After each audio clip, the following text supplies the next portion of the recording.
हाँ, तो ठीक है, हम लोग आज नया टॉपिक स्टार्ट करने जा रहे हैं, फोर्स कंसेप्ट। इसको हम लोग न्यूटन्स लॉ ऑफ मोशन और शॉर्ट में NLM भी बोलते हैं। ठीक है, NLM मतलब न्यूटन्स लॉ ऑफ मोशन। तो यहाँ पर न्यूटन्स ने सबसे पहले फोर्स के बारे में बोला था। ठीक, तो न्यूटन्स के जो लॉ हैं उसमें से जो पहला वाला जो लॉ है, पहला वाला लॉ क्या है? इसको लॉ ऑफ इनर्शिया भी बोलते हैं ना। हाँ, तो बताओ जरा, कौन बताएगा first law? Law of inertia.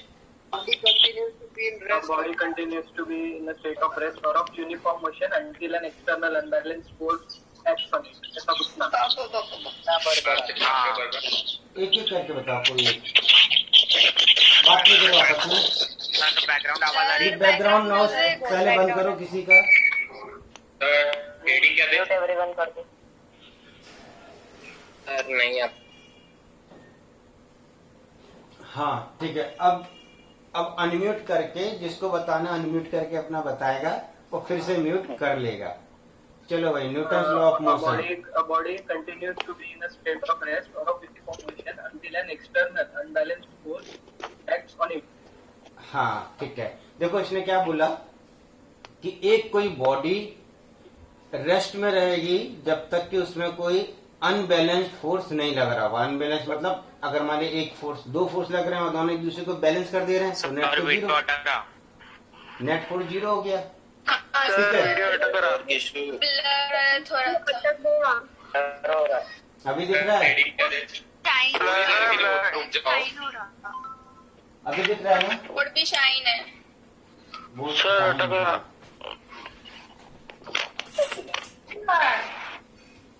Sir आपका नेटवर्क हो गया। अभी सही है? बोल्ट साइन कम हुआ? हाँ, तो देखो फर्स्ट लॉ क्या है, right heading Newton's first law. Newton's first law of motion भी लिख सकते हो, Newton's first law of motion. Newton's law of motion ना, तो उसका फर्स्ट लॉ लिखिए, first law.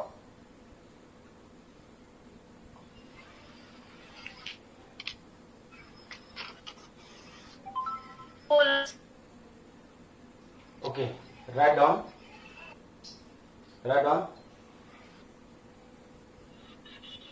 If a body is in rest,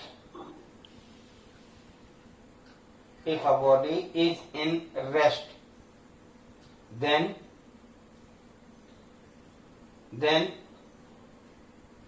it remain in rest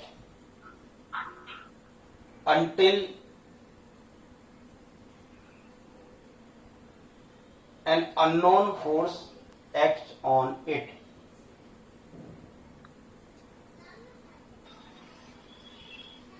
repeat कीजिए। If a body is in rest, then it remain in rest until an unknown force acts on it.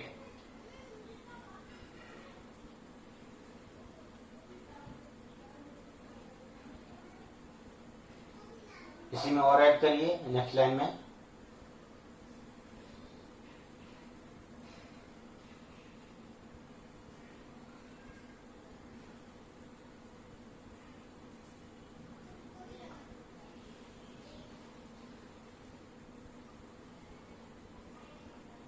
इसी में और add करिए, this is also called. Sir video अटक गया था एक बार। हाँ सर। वीडियो मैं रुका हुआ था, स्टिल था, मैं स्टैच्यू बन गया था थोड़ी देर के लिए।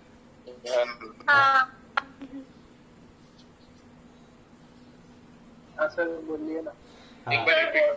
फिर अटक रहे बीच। अरे मैं रुक जाता हूँ यार, मैं रुक जाता हूँ, अटक रहा है। वीडियो नहीं अटक रहा, मैं रुक जाता हूँ थोड़ी देर के लिए।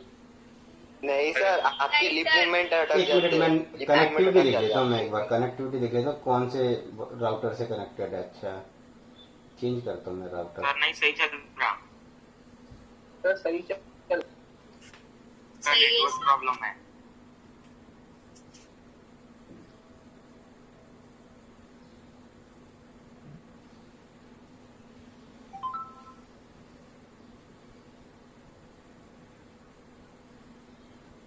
चलो, तो ठीक है, तो अगर एक कोई बॉडी अगर रेस्ट में है तो वो रेस्ट में ही रहेगी, ठीक है।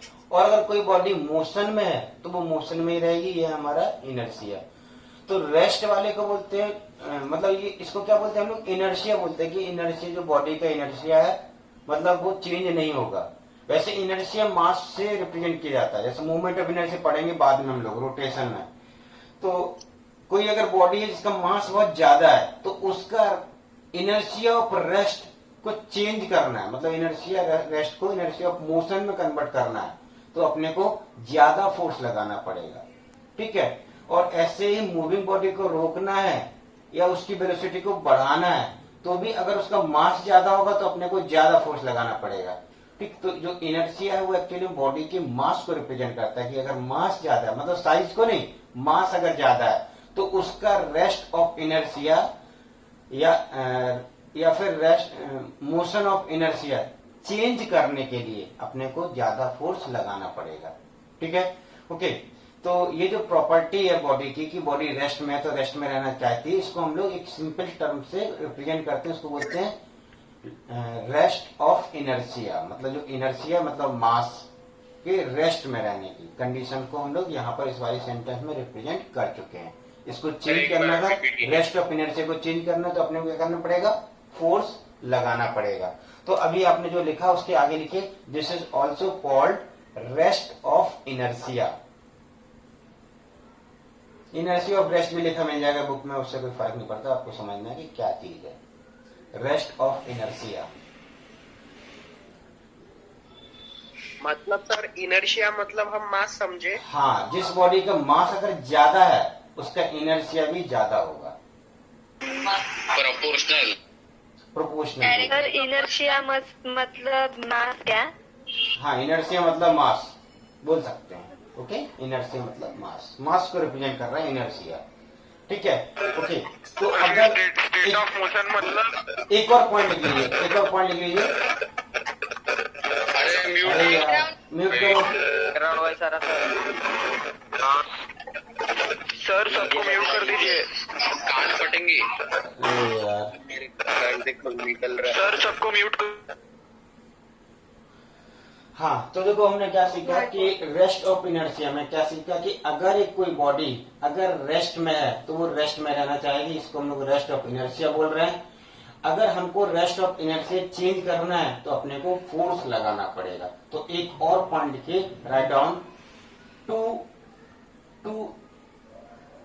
Change rest of inertia of any body be required force. मतलब रेस्ट ऑफ इनर्शिया को बदलना है, रेस्ट से उसको मोशन में लाना है, डिस्टर्ब करना रेस्ट ऑफ इनर्शिया को, तो अपने को क्या करना पड़ेगा, फोर्स लगाना पड़ेगा। एक पॉइंट लिखिए आप, to change rest of inertia. Repeat sir repeat. Sir एक बार रिपीट। Right down to change rest of inertia be required force, be required force.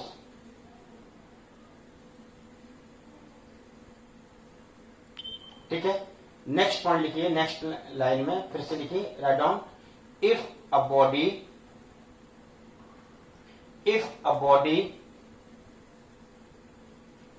is moving, if a body is moving with constant velocity,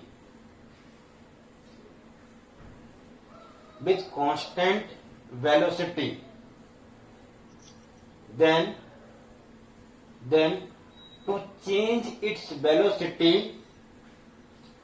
to change its velocity in bracket increase oblique decrease, in bracket increase oblique decrease, bracket close करिए, be required non zero net force, non zero net force का मतलब वही हो गया unbalanced force. मतलब अगर balance हो गया तो ओवरऑल कितना हो जाएगा, जीरो हो जाएगा। ठीक है, अगर मानिए इधर का फोर्स ज्यादा ये कम है तो नेट फोर्स बचेगा, वेक्टर रिजल्टेंट कुछ आएगा, उसी को क्या बोल सकते हैं हम लोग, non zero net force. Net मतलब सारे फोर्सेस का रिजल्टेंट। दैट मीन्स अगर नेट फोर्स जीरो है तो हम क्या बोलेंगे, सारे फोर्स बैलेंस हो गए हैं, यानी बैलेंस फोर्स बोलेंगे। और अगर नेट फोर्स नॉन जीरो है मतलब हम क्या बोलेंगे, अनबैलेंस्ड फोर्स है। ओके, तो मैंने क्या लिख दिया यहां पर, नॉन जीरो नेट फोर्स। आगे लिखिए, एक और पॉइंट लिखिए, दिस इज कॉल्ड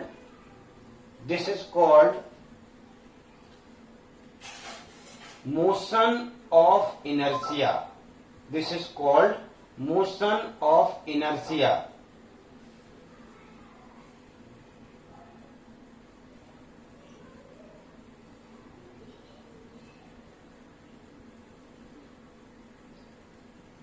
अगली लाइन लिखिए, right down, if mass of body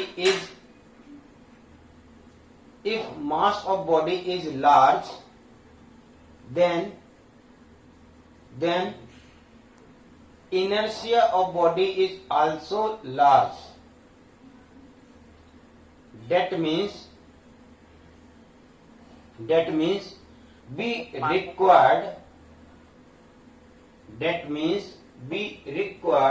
मैं रिपीट करूं क्या, मैं रिपीट कर रहा हूं, if mass of body is large then its inertia is also large. That means we required larger force to change its inertia.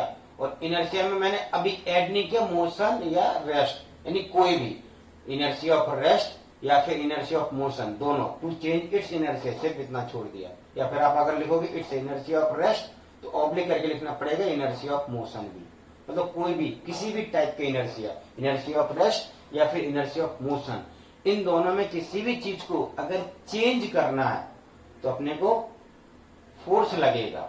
अगर inertia ज्यादा है मीन्स मास ज्यादा है तो फोर्स भी ज्यादा लगेगा। मतलब एक सोचने सिंपल सी बात है कि अगर 2 kg ब्लॉक को अगर स्लाइड कराना है तो मान लीजिए मुझे 10 न्यूटन का फोर्स लगाना पड़ रहा है, या मतलब 10 न्यूटन फोर्स से वो किसी स्पीड से किसी एक्सेलरेशन से स्लाइड हो रहा है। वहीं पर अगर 2 kg की जगह अगर 1000 kg का है, ठीक है, और उसको अगर स्लाइड कराना चाहते हैं तो फोर्स ज्यादा लगाना पड़ेगा, सिंपल सी बात है, ठीक है। और ये लॉजिकली भी हम लोग तो डेली लाइफ में देखते ही रहते हैं, ठीक है। तो ये कहलाता है आपका लॉ ऑफ इनर्शिया, ठीक। इसको हम लोग फर्स्ट लॉ ऑफ न्यूटन भी बोलते हैं, first law of motion, first Newton law of motion, ठीक है। अब सबसे इंपॉर्टेंट है सेकेंड लॉ।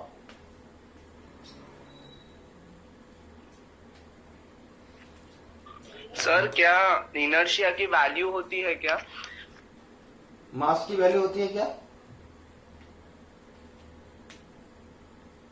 मास की वैल्यू, हाँ, मास की वैल्यू होती है। हाँ, तो बस तो मास से ही कोरिलेट कर दिया गया, ठीक है, मास से ही कोरिलेट किया गया, लेकिन टर्म हम लोगों ने इनर्शिया बोला है।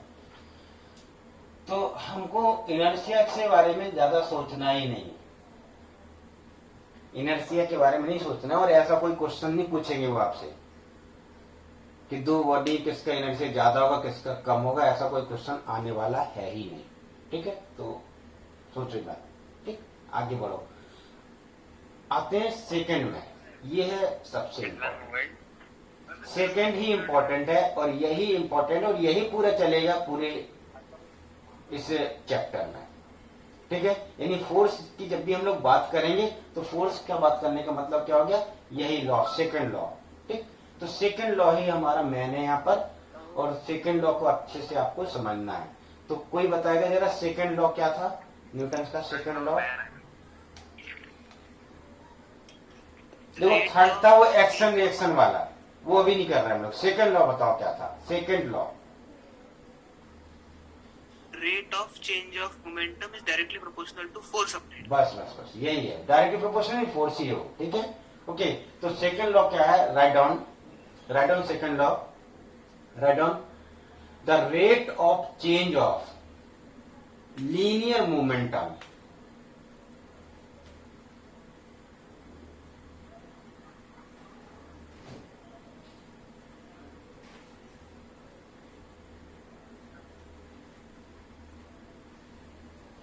rate of change of linear momentum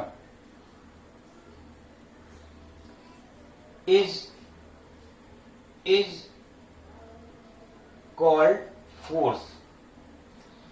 अब देखो ये बहुत फोर्स को डिफाइन करना बहुत कठिन काम था. एक मतलब ऐसे अपने को अब क्या पता चल गया कि force equal to M A, ये सब हम लोग यूज करते हैं, लेकिन सोच के देखो ये फार्मूला बनाना, force equal to M A वाला फार्मूला बनाना, ये अपने आप में बहुत एक चैलेंजिंग वर्क था कि मतलब फोर्स को रिलेट करके उससे एक्सेशन निकालना और उससे एक्सेशन से वेलोसिटी निकालना. वही हम फोर्स लगाते किसी बॉडी में, फोर्स से उसकी वेलोसिटी बढ़ जाती, तो कितना फोर्स लगाने पर क्या बढ़ेगी, किस तरीके से रिलेट करना, ये बहुत कठिन काम है.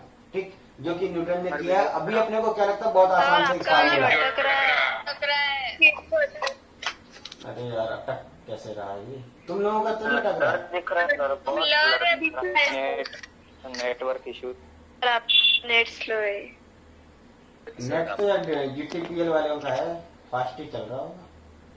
जी फाइबर ले लो सर. कौन सा फाइबर? जियो. जो ऑल अटकता सर. बोलिए अटकता क्या? अप्लाई करके सर नहीं, मेरा 2-3 में लग गया. अभी तक लगा नहीं सर. कोई एरिया में अभी तक आया है. सर ठीक है, घरों के पास वो पोल है, उनके घर के पास जल्दी लग रहा है. ऑफलाइन क्लास हमारे घर के सामने ही खोले. चलो ठीक है, अभी लेंगे जियो फाइबर वाले से बात करेंगे. नहीं सर, ऑफलाइन क्लास. आगे बढ़ो, अभी तो अटक नहीं रहा ना. चलो अभी देखो आगे क्या है. अटक रहे सर बोर्ड की राइटिंग कुछ भी नहीं दिख रही. ये दिख रहा है. और बोर्ड की राइटिंग कुछ भी नहीं दिख रही सर. देखो ये लिखा है मैंने, पे दिख रहा है. ये लिखा है rate of linear momentum. Linear momentum. ठीक है, rate of change of linear momentum हमारा है सेकंड लॉ. ठीक, अब देखो ये जो लॉ है इसके बारे में सोचना बनाना बहुत कठिन काम है. मतलब इतना आसान काम नहीं है इस वाले लॉ को बनाना. अपने को लगता है कि यार ये क्या है, तो हमें बस खत्म. ओके, क्या तुम लोग चैटिंग क्या कर रहे हो? चैटिंग बंद कर. ये चैटिंग वेटिंग मत करो, पढ़ाई करो. पढ़ाई करो बस. मीटिंग सेटिंग कहाँ है? सर आपका वीडियो बंद हो गया. वीडियो बंद हो अरे सर ने बंद किया. नहीं किया.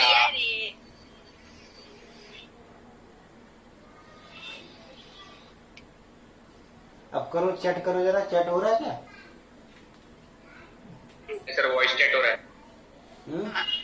अरे वॉइस चैट. सर चैट हो रहा, टाइपिंग से हो रहा. सर को हो रहा. हो रहा है सर. होस्ट ओनली कर दिया मैंने. आपसे चैटिंग. अरे यार चलो ठीक है, आगे बढ़ो, खत्म करो ये.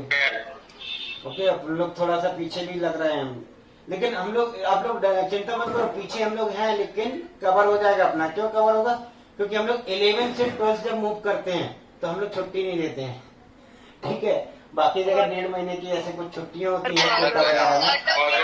क्या बोले?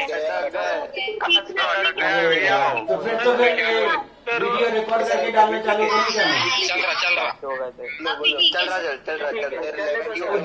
जीटीपीएल का मैंने 1 साल का लिया है सब्सक्रिप्शन, नुकसान हो जाएगा. हाँ ना, सर को बोल देते तो. सर बीएसएनएल बोलो. अब ठीक है, अब तुम लोग शांत रहो, मैं बोलता जा रहा हूँ, मेरा ही सुनो बस.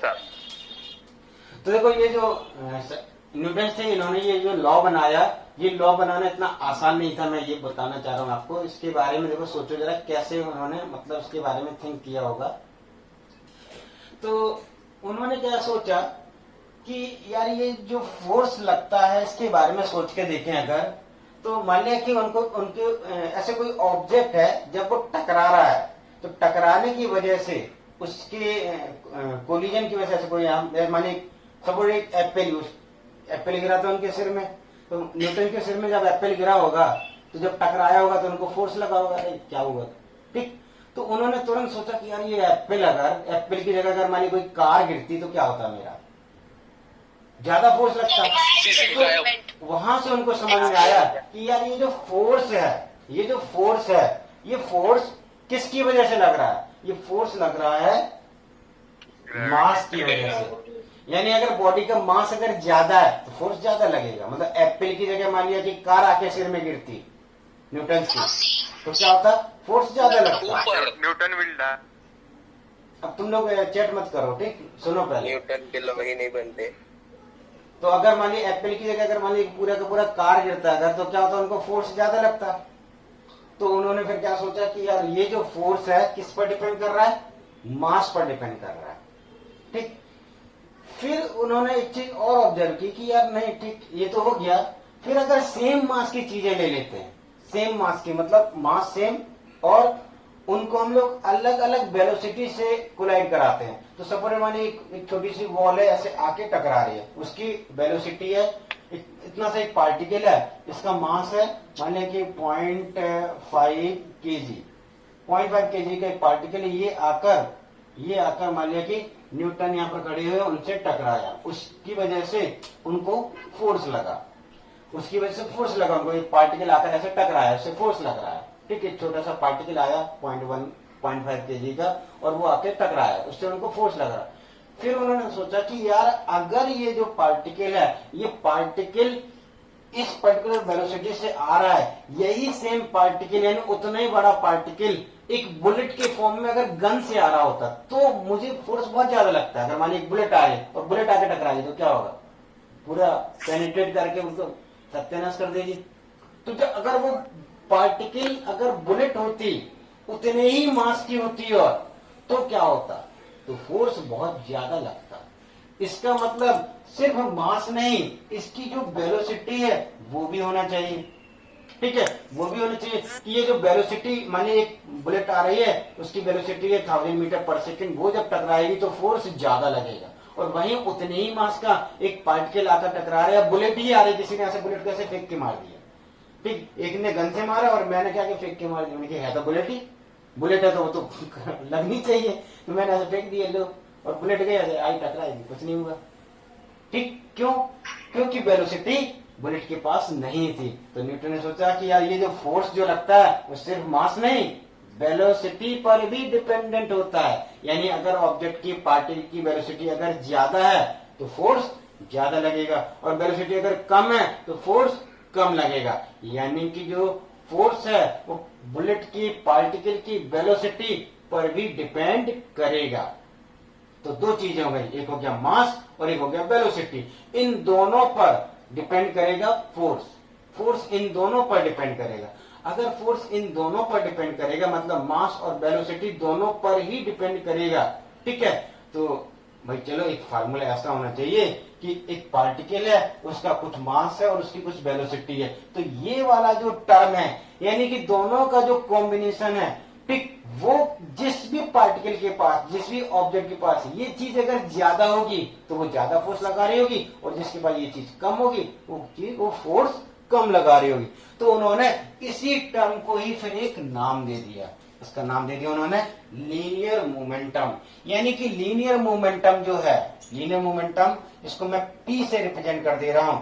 तो ये जो लीनियर मोमेंटम है ये कोई स्पेशल चीज नहीं है, इंपॉर्टेंट बात।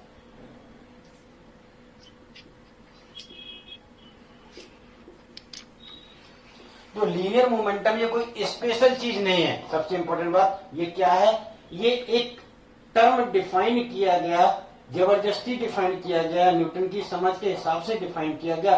हो सकता कि आज से 100-200 साल बाद कोई एक ऐसा साइंटिस्ट है वो बोले कि नहीं ऐसा कोई फार्मूला ही नहीं होता, ये कोई टर्म ही नहीं होता है, ये तो फालतू चीज बता दी न्यूटन ने, कुछ और तरीके से वो इन्हीं चीजों को डिफाइन करे। ऐसा पॉसिबल है, कोई जरूरी नहीं। देखो जितने भी लॉ है, लॉ जैसे न्यूटन्स लॉ ऑफ मोशन, तो ये लॉ है मतलब इन्होंने क्या, इन्होंने खुद की समझ बार बार कर करके देखा और सोचा समझा और एक लॉ बनाया, एक रूल बनाया, ठीक है। और वो रूल ब्रेक मतलब चेंज हो सकता है। जैसे अपने इंडिया का एक लॉ है जो लॉ बना आ रहा है, अब मोदी जी चाहे तो बदल देंगे, मतलब कोई भी नेता आएगा अपने रिक्वायरमेंट के हिसाब से वो फिर बदल सकता हो, ठीक। तो ऐसे ही ये जो हमारा जो न्यूटन्स लॉ ऑफ मोशन है, ठीक, ये न्यूटन्स का बनाया हुआ लॉ है, ठीक, इस पर चीजें डिफाइंड हो रही हैं। अगर किसी ने प्रूव कर दिया नहीं यार ये लॉ उतना काम का नहीं है, इसमें गाड़ी में काम कमियां है, इसमें कमियां, तो इसमें अमेंडमेंट कर देंगे, चेंज कर देंगे, या फिर पूरे खारिज कर देंगे, नया लॉ लेके आ सकते हैं। ठीक, तो हो सकता है कि तुम में से कोई नया लॉ लाए न्यूटन को, लेकिन न्यूटन को अभी तक कोई ऐसे कर नहीं पाया कि आप गलत हो। बहुत मुश्किल है इनका, बहुत मेहनत से बनाया उन्होंने लॉ। तो न्यूटन ने क्या बना दिया, एक टर्म ही डिफाइन कर दिया। उन्होंने बोला कि यार मास और वेलोसिटी दोनों पर डिपेंडेंट होता है, दोनों पर डिपेंड करता है फोर्स, तो ये दोनों को मिलाकर मैं एक टर्म ही डिफाइन कर देता हूं। और उस टर्म को डिफाइन करके उन्होंने नाम क्या रखा, उसका नाम रखा लीनियर मोमेंटम। यानी लीनियर मोमेंटम का डेफिनेशन क्या होगा, सिंपल मैथमेटिकल डेफिनेशन, जैसे उन्होंने नाम रख दिया, बोलेंगे इसका नाम रखा लीनियर मोमेंटम, यही है लीनियर मोमेंटम। यानी लीनियर मोमेंटम क्या है, मास इनटू वेलोसिटी। यानी लीनियर मोमेंटम क्या है, linear momentum is defined as multiplication of mass with velocity of body. ठीक है, mass of body with multiplication of velocity of body. तो डिफाइन कर दो जरा, राइट हेडिंग लीनियर मोमेंटम। बोले तो linear momentum, right down. Linear momentum is defined as product of, या multiplication जो भी लिखना है, product of mass of body to velocity of body, mass of body to velocity of body. Sir repeat करिए।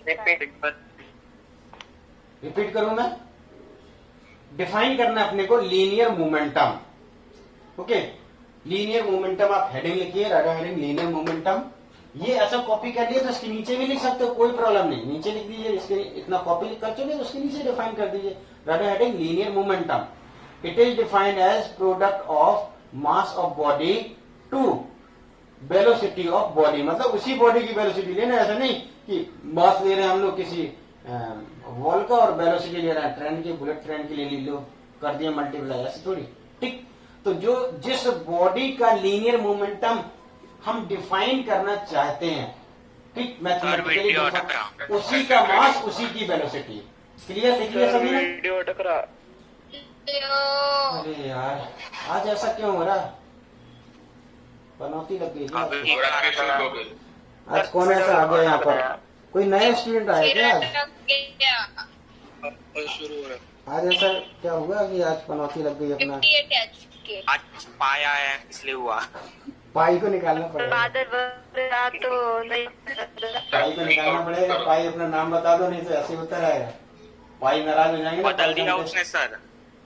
तुम उनका नाम नहीं कर रहे हो, डरा दर। अभी अभी सही आ रहा है कि नहीं आ रहा, अभी लटका है? आ रहा है। चलो तो फिर आगे बढ़ते हैं। डिफाइन कर दिया हम लोगों ने लीनियर मोमेंटम। लीनियर मोमेंटम है mass of body into velocity of body. अटक गया। अरे यार नहीं अटका सर। तुम लोगों का शुरू है, तुम लोग कहाँ जियो में देख रहे हो क्या? गया। सर चल रही तो राइट की। हाँ सर चल रहा, अभी चल रहा। देखो गीगा फाइबर लेने से कुछ फायदा नहीं होने वाला। पता उनका क्या है, उनका डाउनलोड स्पीड है 100 Mbps। बैकग्राउंड आवाज बज रहा है। सर जब चालू करता तो ऐसा आवाज आता। अरे गीगा फाइबर का डाउनलोड स्पीड 100 Mbps है, लेकिन अपलोड कितना है? अपलोड है सिर्फ 10 Mbps। तो मेरा वीडियो यहाँ से अपलोड होगा ना,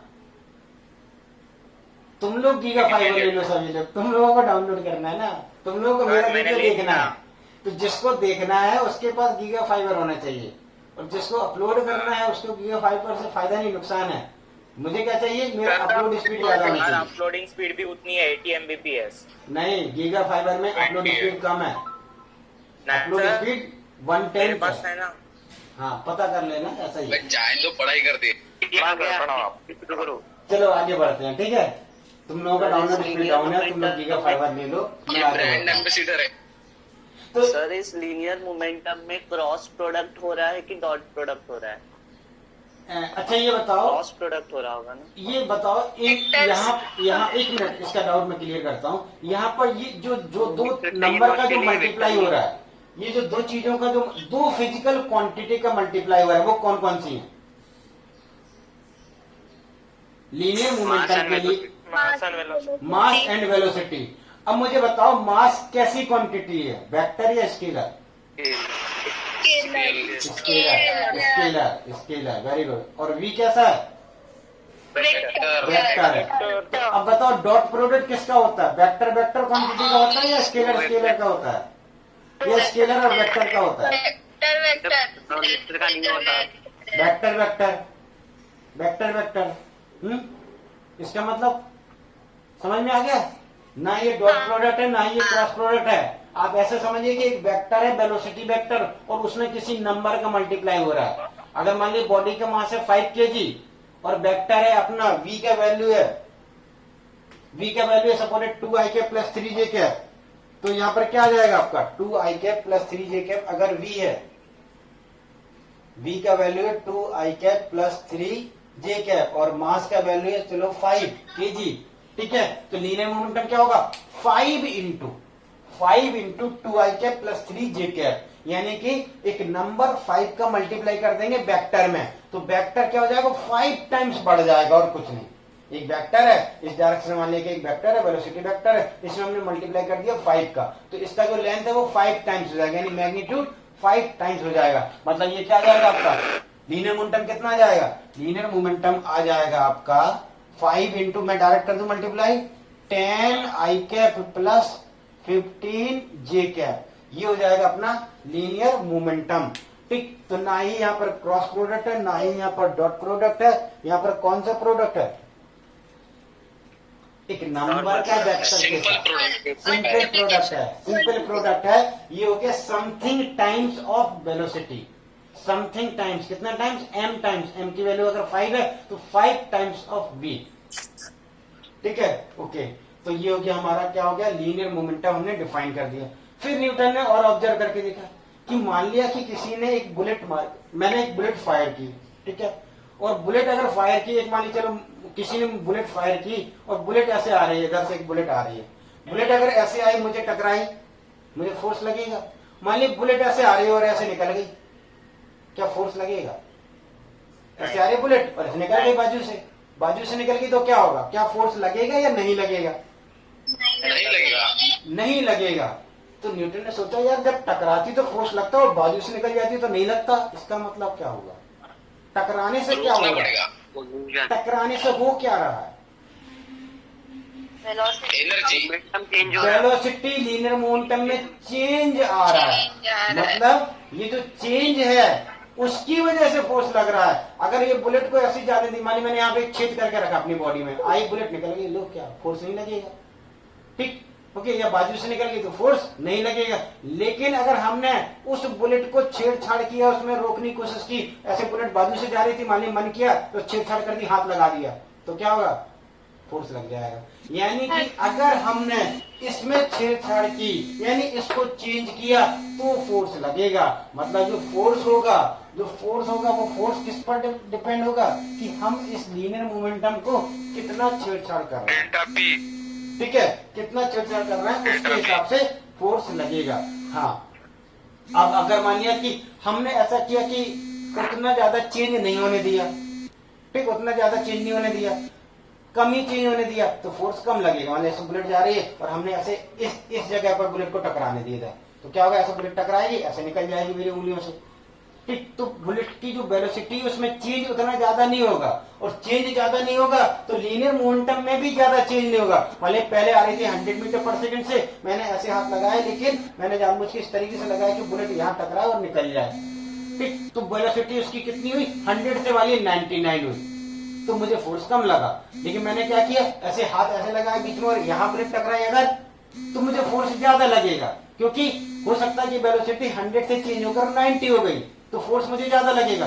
और अगर बुलेट आ रही और मैं खड़ा हो गया, लो, तो बुलेट की वेलोसिटी और कम हो गई, 100 से कम होकर 50 हो गई, तो चेंज ज्यादा होगा। यानी जितना ज्यादा चेंज किसमें, पी में, पी क्या है, लीनियर मोमेंटम, यानी लीनियर मोमेंटम में जितना ज्यादा चेंज होगा उतना ही ज्यादा फोर्स लगेगा, ठीक है। ओके, अब देखो इसके बाद में फिर न्यूटन ने एक फार्मूला बना दी, चलो भाई ये ऐसे फोर्स होता होगा, उन्होंने एक अंदाजा लगाया।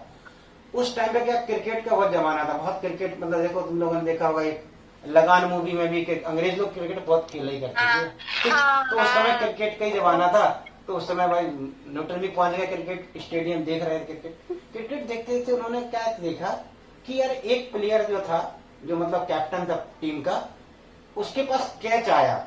जब कैच आया तो उसने क्या किया, कैच लेते समय ऐसे कैच बॉल आ रही थी, उसने बॉल को ऐसे पकड़ा, ऐसे करके बड़े ऐसे किया, आउट। और एक और नया नया भी ज्वाइन हुआ था, ठीक, वो खड़ा हुआ था। फिर उसकी तरह जब देख रहे थे न्यूटन, ध्यान से क्रिकेट ध्यान से देख रहे थे, वो जो नया प्लेयर खड़ा हुआ था उसकी तरफ बॉल आई, तो ऐसे बॉल आ रही थी तो उसने क्या, कैच लेने के लिए ऐसे हाथ लगा दिया, बॉल टकराई ऐसे, और वो हाथ कैसे से करने लगा, तब तक कैच गिर गया।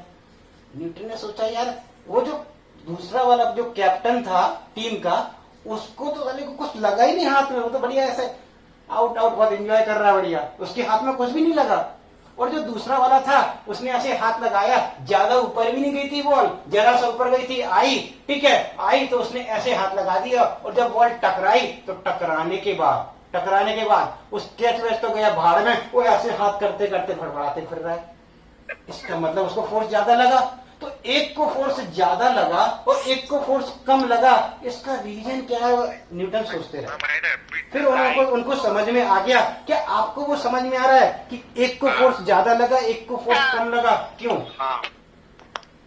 क्योंकि उसने टाइम बढ़ा। Time, very good, time. जो कैप्टन था, कैप्टन ने क्या किया कि लीनियर मोमेंटम को चेंज होने दिया। न्यूटन ने ऑब्जर्व किया लीनियर मोमेंटम चेंज हो रहा है, हाँ हो रहा है। कैसे चेंज हो रहा है कि वो जो बॉल आ रही थी उसकी कुछ वेलोसिटी है, मान ली 100 है, जो भी वेलोसिटी है, ठीक, कैच लेने के बाद में क्या होगी, 0। कैच लेने के बाद में वेलोसिटी हो रही है 0, यानी बॉल रुक गई है, ठीक है। तो इनिशियल वेलोसिटी कुछ है और बाद में वेलोसिटी हो गई कम, डिक्रीज हो गई, यानी कि ये जो लीनियर मोमेंटम है ये चेंज हो रहा है। पहले लीनियर मोमेंटम रहा होगा m into V mv minus mu upon t। तो पहले इनिशियल में कुछ वेलोसिटी थी, बाद में वेलोसिटी 0 हो गई, तो लीनियर मोमेंटम कुछ चेंज हो रहा है, ठीक है, कुछ चेंज हो रहा है। ये तो क्लियर था, दोनों ही केस में चेंज हो रहा है, और दोनों ही केस में मास भी सेम है। अगर मास सेम है तो सेम वैल्यू से चेंज हो रहा है। अब अगर दोनों ही केस में जो लीनियर मोमेंटम है वो सेम वैल्यू से चेंज हो रहा है, तो एक को फोर्स ज्यादा लग रहा है, एक को कम लग रहा है। कम किसको लग रहा है? जिसने इस चेंज होने के लिए टाइम ज्यादा दिया। ऐसे वो कर रहा है ना, जब हम लोग प्रैक्टिस करते हैं, जो तुम लोगों में कोई खेलता होगा क्रिकेट वगैरह, तो जब आप लोग प्रैक्टिस करते हो तो आपके हाथ ऑटोमेटिक प्रैक्टिस में आ जाता है। आप क्या करते हो? ऐसे करते हो कैच, ठीक है। तो ऐसे करने से होता क्या है कि आप लीनियर मोमेंटम को चेंज होने के लिए टाइम ज्यादा देते हो, ठीक है। और वो जो नया नया प्लेयर आया तो उसने ऐसे हाथ लगा दिया, ले बॉल आई ऐसे टकराई और फिर भड़बड़ा रहा है। उसने क्या किया कि उसने भी लीनियर मोमेंटम चेंज किया, वेलोसिटी को 0 किया, लेकिन 0 उसने क्या कर दिया, तुरंत कर दिया, टकराई और 0 वेलोसिटी। उससे क्या हो गया कि बहुत कम टाइम में वेलोसिटी 0 हो गई है और फोर्स फिर ज्यादा लगा। यानी कि जो टाइम ड्यूरेशन है जिसमें ये चेंज हो रहा है उसकी इनवर्सली प्रोपोर्शनल फोर्स रहा होगा। टाइम जब ज्यादा तो फोर्स कम, और जब टाइम कम तो फोर्स ज्यादा, यानी इनवर्सली प्रोपोर्शनल रहा होगा। तो फिर इन्होंने डिफाइन कर दिया कि भाई जो फोर्स है वो फोर्स है change in delta p divided by, चलो ऐसे लिख देते जो तुम बोल रहे हो, delta p divided by delta t, where delta t is time duration of change in linear momentum. Delta t is time duration of change in linear momentum, ठीक। अब अगर मान लिया कि बहुत जल्दी जल्दी चेंज हो रहा है, फास्ट हो रहा है अगर यही सब, तो हम लोग क्या लिखेंगे, फोर्स इज इक्वल टू हो जाएगा हमारा dp डिवाइडेड बाई dt। अच्छा देखो p कैसी क्वांटिटी है, वेक्टर क्वांटिटी है। dp क्या होगा, अगर p वेक्टर है, p अगर वेक्टर है तो dp क्या होगा, चेंज इन p क्या होगा, वो भी वेक्टर होगा। भाई एक वेक्टर में दूसरे वेक्टर को सब्ट्रैक्ट करेंगे तो बचेगा वो भी तो वेक्टर ही बचेगा। 5 i कैप में 2 i कैप सब्ट्रैक्ट करेंगे तो 3 i कैप बचेगा ना, यानी वेक्टर ही बचेगा। यानी dp कैसा है, dp है एक वेक्टर क्वांटिटी। अच्छा टाइम ड्यूरेशन क्या है, स्केलर है, यानी ओवरऑल क्या हो गया, वेक्टर ही बचा। कौन सा वेक्टर बचा, यहाँ वाला, ये वाला वेक्टर, ये वेक्टर क्या है आपका? Change in linear momentum vector है। तो ये अगर वेक्टर क्वांटिटी है तो यहां पर भी क्या मिलेगा? ओवरऑल वेक्टर मिल जाएगा। मानिए कोई एक वेक्टर है 10 i के प्लस 20 j के, उसमें अगर हम लोग 2 सेकेंड से डिवाइड कर देगा तो क्या आएगा? 5 i के प्लस 10 j के, तो भी क्या आएगा? वेक्टर ही आएगा। 2 से अगर डिवाइड कर दोगे आप, इसका मतलब क्या हो गया कि जो फोर्स है वो एक वेक्टर क्वांटिटी है। इसकी डायरेक्शन किस तरफ होती है? फोर्स की डायरेक्शन मोमेंटम की डायरेक्शन डेल्टा पी की तरफ, पी की तरफ नहीं, डेल्टा पी की तरफ। ठीक है, डेल्टा पी की तरफ मतलब क्या है कि जैसे कि मानिए एक पार्टिकल ऐसे आ रहा है, किसी चीज से टकराया और टकराने के बाद मानिए ऐसे जाने लगा, ऐसे जाने लगा, तो हम क्या बोलेंगे कि इसका मास मानिए कि 2 kg है। ओके, इसकी वेलोसिटी थी 10 मीटर पर सेकंड। टकराया, किसी चीज से टकराया, टकराने के बाद ऐसे जाने लगा, ऊपर को जाने लगा। ठीक, ऊपर को अगर जाने लगा, ये ऐसे जाने लगा, और चलो इसकी वेलोसिटी अब हो गई है, ये अभी भी 10 ही, चलो 10 मीटर पर सेकंड से ऊपर को जाने लगा। तो हम क्या बोलेंगे कि इस पार्टिकल का जो इनिशियल शुरुआत में जो लीनियर मोमेंटम है वो कितना है? वो है 2 into 10 direction I cap, 2 into 10 I cap, क्योंकि वेक्टर है तो वेक्टर फॉर्म में लिखना पड़ेगा। और फाइनल लीनियर मोमेंटम, इसका जो फाइनल लीनियर मोमेंटम है वो है 2 into 10 जे कैप, 2 into 10 जे कैप। तो चेंज इन लीनियर मोमेंटम क्या होगा? चेंज इन लीनियर मोमेंटम हो जाएगा डेल्टा पी इक्वल टू हो जाएगा 20 जे कैप माइनस 20 आई कैप। अच्छा, फाइनल माइनस इनिशियल करना है अपने को, हमेशा हमेशा क्या करना? Final minus initial. चेंज क्या होता है अपना? फाइनल माइनस इनिशियल होता है। ओके, ठीक है। तो ये हो गया हमारा चेंज इन लीनियर मोमेंटम। अगर टाइम पता है कितने टाइम में हो रहा है, मान ली 0.1 सेकेंड, 0.2 सेकेंड या 10 सेकेंड जो भी है, उससे हम क्या करेंगे? इसमें डिवाइड कर देंगे, फोर्स आ जाएगा। अपॉन टी करेंगे तो फोर्स आ जाएगा। लेकिन टी से क्या होगा? डायरेक्शन में कोई फर्क नहीं पड़ेगा। ये अगर मान ली 2 सेकेंड से डिवाइड करें तो ये 20 का क्या हो जाएगा? 10 हो जाएगा, और ये भी 20 का क्या हो जाएगा? 10 हो जाएगा। यानी डायरेक्शन वही रहेगा। ठीक, किसी भी वेक्टर का डायरेक्शन अगर किसी नंबर से मल्टीप्लाई या डिवाइड करते हैं, जैसे एक वेक्टर है 10 मैग्नीट्यूड का है, इसमें अगर मानिए मैं 2 से डिवाइड कर देता हूँ, अगर मैं 2 से डिवाइड कर देता हूँ तो ये उसी डायरेक्शन में 5 मैग्नीट्यूड का हो जाएगा। और अगर मैं 5 से डिवाइड कर देता हूँ तो उसी डायरेक्शन में 1 मैग्नीट्यूड का होगा। यानी डायरेक्शन में कोई फर्क नहीं पड़ता। अगर किसी नंबर से डिवाइड करे, इवन मल्टीप्लाई करे, तो भी कोई फर्क नहीं पड़ता। ठीक, तो यहाँ पर अगर इसमें हम लोग टाइम से डिवाइड भी कर देंगे तो भी डायरेक्शन वही आने वाली है। मतलब ये जो पार्टिकल था इसमें इस डायरेक्शन के हिसाब से इसी डायरेक्शन की तरफ फोर्स लगेगा। तो इस वाले वेक्टर को अगर मैं ड्रॉ करना चाहूँ तो ये वेक्टर क्या है आपका? ये है 20 जे कैप, मतलब 20 जे कैप, ऊपर को 20 और माइनस आई कैप, मतलब इधर को 20 आई कैप, मतलब कैसा हो गया? ये हो गया वेक्टर, ये हो गया वेक्टर हमारा 20 जे कैप माइनस 20 आई कैप। ये हो गया मेरा कौन सा वेक्टर हो गया? Change in momentum vector. मतलब ये जो बॉडी है, इस बॉडी में ऐसे में फोर्स लग रहा होगा। यानी क्या रहा होगा? हो सकता है यहाँ पर ऐसी कोई दीवार हो, ऐसी कोई सरफेस हो, उससे ये टकराया, टकराने के बाद ऊपर जाने लगा। ठीक है, ये यहाँ पर टकराया, ऐसे टकराया और टकराने के बाद क्या ऊपर को जाने लगा। यानी कि यहाँ पर क्या रहा होगा? इस तरीके से कोई सरफेस वगैरह रही होगी और उससे टकराकर उस सरफेस ने ऐसे में फोर्स लगाया होगा। अच्छा, फोर्स की वैल्यू अभी नहीं हमने निकाली। ये क्या है? डेल्टा पी का डायरेक्शन। तो हम क्या बोलेंगे? जो डेल्टा पी का डायरेक्शन है वही किसका डायरेक्शन है? एफ का डायरेक्शन। मतलब यहाँ एक लॉजिक समझ में आ गया आपको? अगर आपको फोर्स वेक्टर का डायरेक्शन निकालना होगा तो हम किसका डायरेक्शन सोचेंगे? डेल्टा पी का डायरेक्शन। डेल्टा पी क्या होता है? Final momentum minus initial momentum. तो फाइनल मोमेंटम पता करेंगे, इनिशियल को सब्ट्रैक्ट कर देंगे, डेल्टा पी मिलेगा और डेल्टा पी की ही डायरेक्शन में, डेल्टा पी की ही तरफ क्या होगा? आपका फोर्स होगा। डायरेक्शन पता चलेगा। वैल्यू क्या होगी? तो फिर क्वेश्चन वाले को, बनाने वाले को टाइम देना पड़ेगा। क्या बोलेगा क्वेश्चन बनाने वाला? बोलेगा कि जब पार्टिकल टकराया तो टकराते समय ड्यूरिंग कोलिजन इसमें जो टाइम लगा वो 0.2 सेकेंड में इसने डायरेक्शन बदल दिया। ठीक, ऐसे लिखा होगा during collision it takes 0.2 second to change its direction to upward and then start moving with velocity 10 metre per second. ऐसे लैंग्वेज में पूरी कहानी करके आपको बताएगा। तो अगर उसने बता दिया कि टाइम लग रहा है 0.2 सेकेंड, तो हम फोर्स की वैल्यू बता देंगे, क्या कर देंगे 0.2 का इसमें ये जो डेल्टा पी है चेंज इन मोमेंटम है इसमें डिवाइड कर देंगे, और क्या, ठीक है, ओके। तो अब देखो किसी भी चीज का डेरिवेटिव अगर हम टाइम के रिस्पेक्ट में करते हैं, डिफरेंशिएशन अगर हम टाइम के रिस्पेक्ट में करते हैं तो वो डेरिवेटिव क्या कहलाता है, रेट, ठीक है। जैसे d x y d t यानी एक्स का rate of change, rate of change of displacement क्या था, वेलोसिटी था। यहां पर क्या हो गया, डेरिवेटिव टाइम के रिस्पेक्ट में किसका, मोमेंटम का, यानी इसको बोलेंगे, इसको हम लोग लैंग्वेज में बोलेंगे rate of change of linear momentum, और यही क्या कहलाता है, फोर्स कहलाता है। तो इस तरीके से फोर्स को डिफाइंड किया गया, ठीक है, फोर्स को इस तरीके से डिफाइन किया गया। अब देखो अगर rate of change of linear momentum ही हमारा फोर्स है तो अब इसमें हम लोग केसेस ले लेते हैं। एक मिनट लिखने, क्या ये तो कॉपी कर चुके हो ना, इसमें क्या, हाँ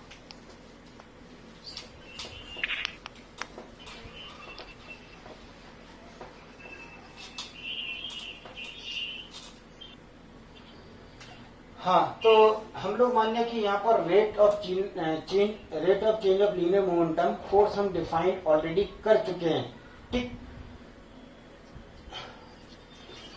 तो अब देखो जरा इसको और क्लियरली लिखते हैं, क्या था हमारा लीनियर मोमेंटम, क्या था, लीनियर मोमेंटम था मास इनटू वेलोसिटी, ठीक है। फोर्स क्या आया, फोर्स आया हमारा dp डिवाइडेड बाई dt। एक काम करो, p का वैल्यू यहाँ पर डाल दो, p का वैल्यू डालेंगे तो क्या हो जाएगा, dy dt into m into p, m into p, ठीक है, m इंटू p। अब देखो यहाँ पर ये जो दो चीजों का मल्टीप्लीकेशन है और उसका अपने को करना है क्या, डेरिवेटिव करना है, तो प्रोडक्ट रूल लगेगा। प्रोडक्ट रूल के हिसाब से क्या आएगा आपका, प्रोडक्ट रूल के हिसाब से आएगा पहला m ऐसे ही रखिए, एक मिनट मैंने गलत कर दिया, वी आएगा, यहाँ v आएगा ना, यहाँ पर ना, हाँ हाँ। तो प्रोडक्ट रूल क्या होता है आपका, एक बार पहली चीज को ऐसे ही रखिए और दूसरे का डेरिवेटिव कर दीजिए, यानी dv डिवाइडेड बाई dt। फिर प्लस में क्या करिए आप, दूसरी चीज को ऐसे ही रखिए, यानी v को वैसे ही रखिए और m का डेरिवेटिव कर दिए, dm डिवाइडेड बाई dt, ठीक। तो फोर्स के लिए फार्मूला क्या हो गया हमारा, फोर्स के लिए फार्मूला होगा m into d by d t plus v into d m by d t. Normally क्या होता है, ज्यादातर केसेस में क्या होता है, जो बॉडी है जिसका वेलोसिटी वगैरह बढ़ रहा है या कम हो रहा है, रुकी हुई वेलोसिटी, रुकी हुई बॉडी है, ठीक है, फिर वेलोसिटी आ गई तो भी हम क्या बोलेंगे कि उसका लीनियर मोमेंटम चेंज हुआ, पहले 0 था और अब कुछ हो गया तो भी चेंज होगा। तो अगर लीनियर मोमेंटम चेंज हो रहा है तो क्या होगा, फोर्स लगेगा। तो जो फोर्स लगेगा उस फोर्स की अगर वैल्यू हमको फाइंड करनी है तो यहां से वो वैल्यू हम लोग निकाल सकते हैं। अब यहां से अगर हम लोग वैल्यू अगर निकाल सकते हैं तो ये देखो जरा कि ज्यादातर केसेस में जो बॉडी है उसका मास चेंज नहीं होता, कुछ केस में होता भी है लेकिन ज्यादातर में कांस्टेंट रहता है। तो अगर मास कांस्टेंट है, अगर मास कांस्टेंट है तो ये जो फोर्स है ये कितना आएगा, MA, ये फोर्स हो जाएगा m इंटू ए, तब फोर्स हो जाएगा m इंटू ए, ठीक है। कब होगा ऐसा, जब मास कांस्टेंट है। अगर मास कांस्टेंट है F इक्वल टू ma हो जाएगा। और अगर मान लिया कि कभी कभी ऐसा हो जाता है कि बॉडी का मास बदलता जा रहा है लेकिन वेलोसिटी कांस्टेंट है, जैसे कि मान लिया कि एक ऐसे रॉकेट ऊपर को उड़ रहा है, हाँ सर वो फेमस एग्जांपल है, वो फ्यूल कम होते रहता है उसमें, तो फ्यूल यहां से निकलता जा रहा है बर्न होकर और इसकी वेलोसिटी कांस्टेंट है, कांस्टेंट वेलोसिटी से उसका मास कम हो रहा। अगर कांस्टेंट वेलोसिटी है और फ्यूल अगर बर्न होकर निकलता जा रहा है तो इसका मास कम होता जा रहा है, तो मास कम हो रहा है और वेलोसिटी कांस्टेंट है। अगर ऐसा है तो बताओ जरा सेकंड केस में मैं क्या करने जा रहा हूं, मैं करने जा रहा हूं v को कांस्टेंट और मास को करने जा रहा हूं वेरिएबल। तो यहां पर जो भी चीज कांस्टेंट है, ये मैंने सीधा लिख दिया, एक बार चलो मैं सही से लिख देता हूं इसको, पहले वाले केस में क्या आया, पहले वाले केस में आया F इक्वल टू कांस्टेंट, इसका डेरिवेटिव 0, यानी क्या लिखेंगे m इंटू ये वाला m into dv divided by dt। dv by dt क्या होता है, rate of change of velocity, ये एक्सेलेरेशन हो गया, ये तो हम पढ़ चुके ना acceleration, rate of change of velocity acceleration, तो ये हो गया ठीक। सेकंड केस कांस्टेंट क्या ले रहा हूं मैं, वेलोसिटी कांस्टेंट है, यही है सेकंड केस। डायग्राम यहां नीचे बना दिया मैंने, ठीक, डायग्राम नहीं करो कॉपी, कोई फर्क नहीं पड़ता। वेलोसिटी कांस्टेंट है लेकिन मास बदल रहा है। मास कैसे बदल रहा है, फ्यूल निकलता जा रहा है, जल बर्न होकर निकलता जा रहा है बहुत तेजी से, बहुत ज्यादा अमाउंट का फ्यूल अगर इससे बाहर निकल रहा है तो फ्यूल के निकलने की वजह से होगा यहाँ पर फोर्स लगेगा, उस फोर्स की वैल्यू क्या होगी, फोर्स की वैल्यू क्या होगी, तो फोर्स की वैल्यू होगी v into dm by dt। V into dm by dt।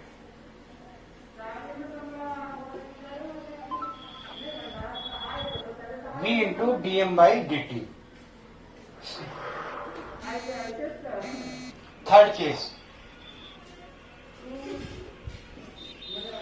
Sir तो केस 2 में फोर्स लग रहा था, उसकी डायरेक्शन क्या होंगी?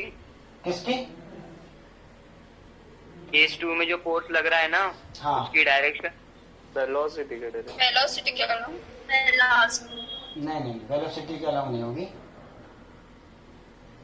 ये अब हम लोग अलग से सीखेंगे। चलो मैं बता ही देता हूँ, फिर इधर आ जाते हैं।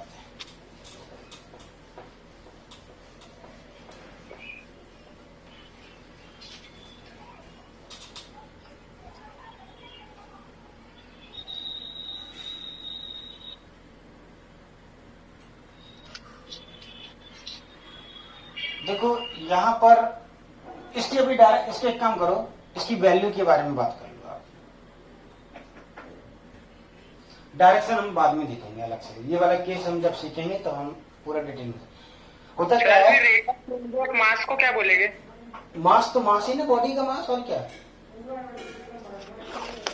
ठीक है। यहाँ पर क्या है कि ये जो वेलोसिटी है, ये फ्यूल अगर बाहर को निकल रहा होता है तो फोर्स उसके अपोजिट में लगता है, और अगर किसी सिस्टम में मास आ रहा होता है, मिल रहा होता है, तो फोर्स उसी डायरेक्शन में लगता है। ये होता है, अभी हम इसको पढ़ेंगे, अलग से सीखेंगे, ठीक है।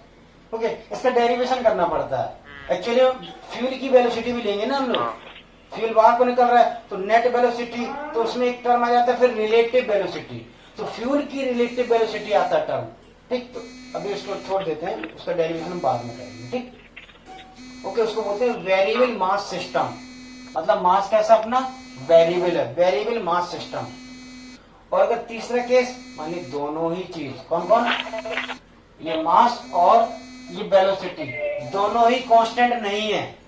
अच्छा, दोनों ही कांस्टेंट है तो क्या होगा, फोर्स 0। जीरो।